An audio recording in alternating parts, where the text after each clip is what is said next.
So I'm not sure if you know, but there are no irreligious people, according to Rabbi Eric Yulf. I mean, I'm a little surprised by this statistic, I guess I'll call it, because I certainly thought that I wasn't religious. I could have sworn that I was not religious. Yeah, that's confusing. But let's read on and find out what he has to say. I'm sure he'll explain it to us. He specifically states that we are all religious, every one of us. So well, that settles that. That's good. Yeah. I guess we can stop doing the show. It's outcast out. Oh. No. No, wait, but for the sake of argument, let's read on and hear why he says there are no religious absolutely. people. So he mentioned it's actually a really good article in the sense that, you know, it's terrible, but you should read it because of the fact that he discusses the other side of the coin a little bit better than I'm going to. I'm just going to kind of focus on what his comments are. He notes this idea that religion does not tell us what is, but what should be.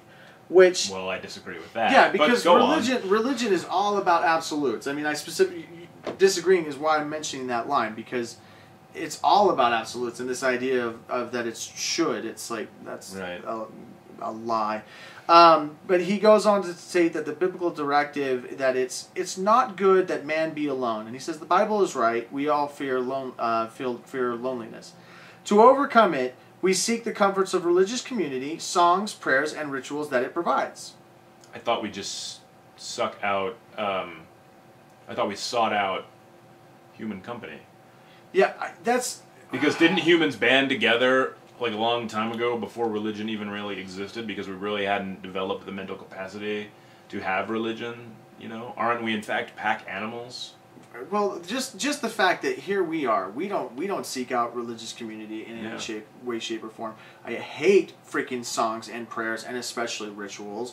Like, I don't know, but he's like, no, that's what we need. That's what everyone needs. Okay, that's why we'll go on. I'm sure he has something that'll. Oh, that's pretty much his good points. His last little point is that.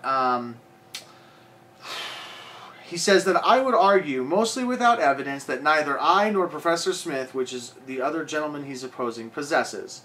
That those outside of the religious frameworks, even if they speak in secular language, find it impossible to suppress in their own lives the awe and wonder that religious people cherish, the religious questions that they ask, and the yearning for religious community that they feel. Okay, will you read the first part of his statement again there? The thing that he said about evidence? And I would argue, mostly without evidence... Okay, what can be asserted without evidence can be dismissed without evidence, for starters. And secondly, no. Yeah, just no. That's what this whole article... That's why I suggest that you read it, because it's all just about... No, he just makes these conjectures of, like, apparently he's never met someone who's not of his religion or something of that nature, because I in no way have, like, these religious questions that I need answered. If there's something that we don't have scientific evidence for, I let it slide until we do. I'm not going to make judgment on those things. It's more honest to say, I don't know, when you don't know something. The things that awe and amaze me are the things that we do understand, much more than the things that do not. And this idea of yearning for religious community, I mean, that's the most ridiculous thing I've ever heard. Because my struggle throughout, community. Maybe, period. I'm actually pretty antisocial, so maybe that's part of my problem. But like anytime I've been in or around a religious community, I feel ill. I am not comfortable around that type of event. People have communities anyways, and people will have communities within their neighborhood, and people will have circles of friends. No, but you don't understand. People will have communities you yearn for a religious community. That's what he's telling you. You don't yearn for a community, Chris. You yearn for a religious community. I don't know if you understand that, because this guy, every one of us was religious. So you yearn for a religious community,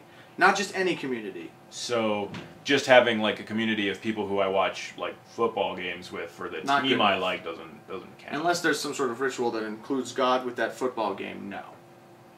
That's what he's saying. I mean, we have rituals like we drink beer and have like chips or popcorn, or like that's kind of a ritual, I guess. I mean, we do it this. Well, maybe if at Nominee Patri over the salsa, then maybe. Does it make the salsa taste better? I think so. Are you sure? The wafers are pretty kick-ass in Catholicism. Wafers and salsa would be interesting. That would be interesting. This is a terrible discussion. No, but it's because of the fact that he has no real argument. I mean, he's just conjecture. I mean, he sums up, and we'll finish it with this. He tells the other gentleman that he's arguing against, Professor Smith, we are all religious, like it or not. You're wrong.